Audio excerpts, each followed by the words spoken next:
Welcome back to Warlord Drums. Do you know the police? No, not those. I'm not on about the one where you're a criminal and you're going to get in trouble. Unless, if you are a criminal, hand yourself in. But the police were a band from the late 70s to the mid-80s. I'm sure you know who Sting is. No, not the WCW wrestler. Sting, you know. Sting, the English guy that talks about Englishmen in New York. That was a bad impression.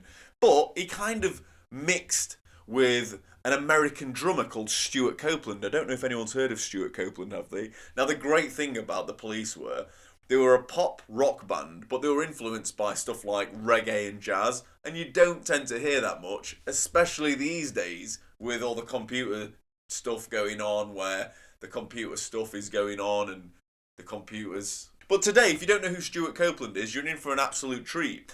And if you know who Stuart Copeland is, then, you know, you're kind of in for an absolute treat. So the song is one of the most famous songs by the Police, Message in a Bottle. It's been covered by a few bands. One notoriously was Machine Head, metal band. I hope I've got that right, because I ain't checking that research. I'm sure I remember hearing that. Now, the thing that I want you to watch out for in this is how different the drums are and how experimental they are. This is a pop song. This is a pop rock song. I've not watched this video, so it's a genuine reaction, but I do know the song, and the song kicks, can I say ass? Oh, let's get straight into it.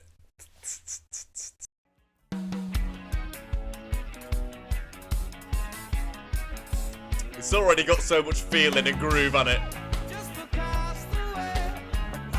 Oh, it's so reggae.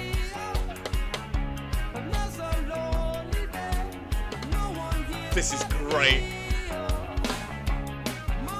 So musical. I love the way he's just changed up the feel of the song. And the starting and the stopping.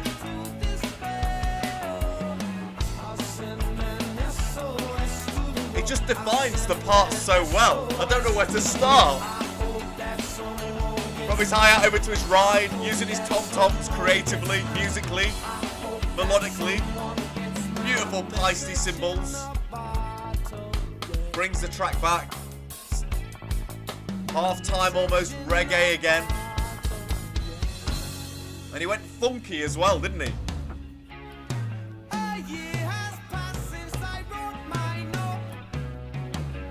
A melodic, rhythmic, tom-tom feel, which I can't even describe because it's not normally used in that way. I like the way he's doing the upbeats, using up and down strokes, the downstroke on the hands or the offbeat. Now he's going straight on the ride bell, 2 and 4 on the snare, standard pop sound or rock. But then he breaks it up by kind of going, I was going to say half time, but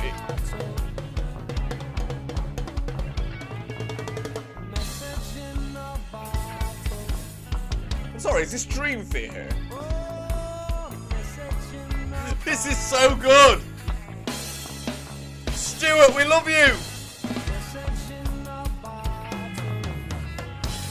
It's just everywhere, isn't he? He's going, no, I'm taking you over there. No, I'm not, I'm taking you over here. No, I'm not, I'm going to stop. Now I'm just going to play with the toms. Beautiful. And it's very related to being musical. It's not just messing around. I love those breaks. There! That. And it carries on. Flams, accents, crashes, ride bells, up and down strokes, straight notes, breaking up the beat again. Got rid of the 2 and 4 on the snare in the middle of the verse. A very intricate, different style for a chorus, isn't it?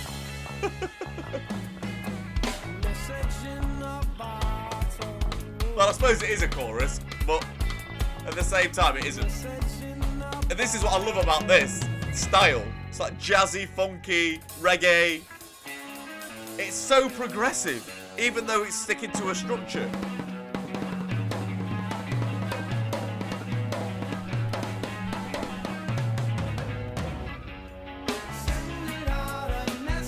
Is he African? Have you got any African heritage, Stuart, by any chance? Love it, and he can play straight. He can keep a solid backbeat to the 2 and 4. Just forever using layers, using textures. Change the backbeat of the bass drum. Now it's full on rock, isn't it? This could be like Guns N' Roses or Black Sabbath. And this could be like Slipknot. Or System of a Down. A very accomplished player. A musical player. Lots of Tom Field. Fuck off, Sting. Shut the fuck up and let's finish the goddamn song. He's sick asshole. of it. When do you ever run out of breath? Answer? Never. They didn't get on very well sometimes, Sting and Stuart. Unbelievable, Stuart Copeland.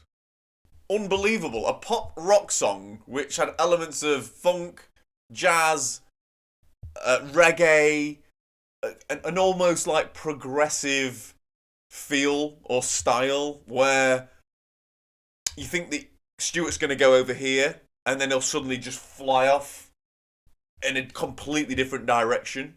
You know, you're expecting kind of like fish and chips from England, delivered by Sting, but you end up with, you know, kind of pancakes and syrup delivered by the American Stuart Copeland. And I like the taste of how him and Sting had banter. If you watch any of the videos of Stuart recording, Sting sometimes just has had enough of him with all his fills and stuff, but Stuart is incessantly arguing his case that fill that I've just put in there is going to be in one of the best drum magazines, the most popular drum magazines, and it's going to be talked about forever. And actually, he was right and Sting was wrong, because some of the drums, even though they are not technically served as a dish for rock and pop, it doesn't matter, because the overall style of the band, I mean, the way that Sting writes the music around the vocal,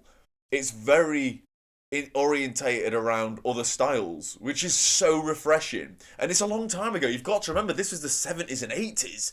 You know, the early 80s, the late 70s, where they were pushing the envelope. They were doing things which other bands weren't doing. It wasn't like they just wrote this last week and were influenced by 1,000 other bands trying it. These guys were doing this a long time ago, and I love the eclectic kind of mix of the musicians in the band, Stuart and Sting being the main ones.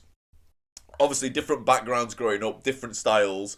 Stuart Copeland is adamantly selling the drums to the audience, and that's what I love about him. The thing is, he's got a strong personality, but his strong personality fits the drums. It's not just that he's a powerful persona when he's not behind the drum kit. This he applies on the drums so well, so fluently. A musical performance, but more musical than actually I ever speak about in my reaction videos. Bringing in rhythms and styles from other genres, as I've already mentioned, but making it work. I love some of the tom action where he just completely breaks away from the music, throws out the rule book of 2 and 4 and goes, no, I'm not playing on the 2 and the 4. 1, 3.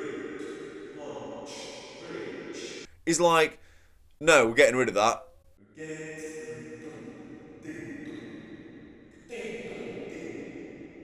You know, rhythms which are broken rhythms, applying around the drum kit in a way which you wouldn't normally associate with any pop rock drummer trying effectively ever in the history of music for something that was applied in a mainstream fashion. Crazy, like, in a way, like something that you'd probably sit down and go, that wouldn't ever work. But that's the beauty of music, because who knows what's going to sell? You can always have this structure. Oh, let's have a winning formula. No, we've got to stick to those 4 chords. No, we've got to stick to a 2/4 beat. Just do this. Just do this.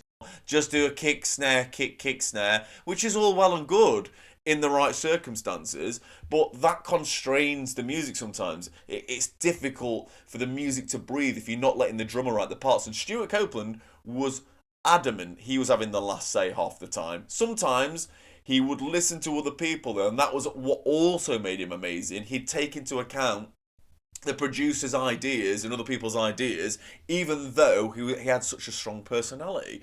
Now, I love his cymbal textures, I love the breakdown of the beats, I love the fact that he's in one section, but he makes the section so progressive. 1 minute he's doing a reggae beat, the next minute he's playing a 2 and 4 on his snare on the ride cymbal, the next minute he's on the ride bell, then he's breaking it down and completely having a break from the music where he's playing tom-toms in a melodic fashion, almost not rhythmic, to be honest, almost just very tonal, very, like I say, melodic, very musical, to give an emphasis to certain parts of the song and to make it sound as good as it possibly can, and again, in a way that's not been done before. Absolutely remarkable. I've been blown away, genuinely, by this performance. It's just so different, and as in styles you kind of expect it in other styles in progressive music, but not in a chart-topping rock and roll pop band. One of my favourite Drumeo performances. Honestly, it surprised me. I wasn't expecting to be as excited and upbeat about this. Speaking of upbeat drumming, I didn't expect to be as upbeat as this, so I hope you enjoyed that. I absolutely loved breaking this down and watching it together with you. I'd love to know everyone's opinions, non-drummers as well as drummers, especially non-drummers, but drummers, obviously your opinion is welcomed. Hit the subscribe button for more, hit the like button, give me a comment. As I say, unbelievable. I am blown away.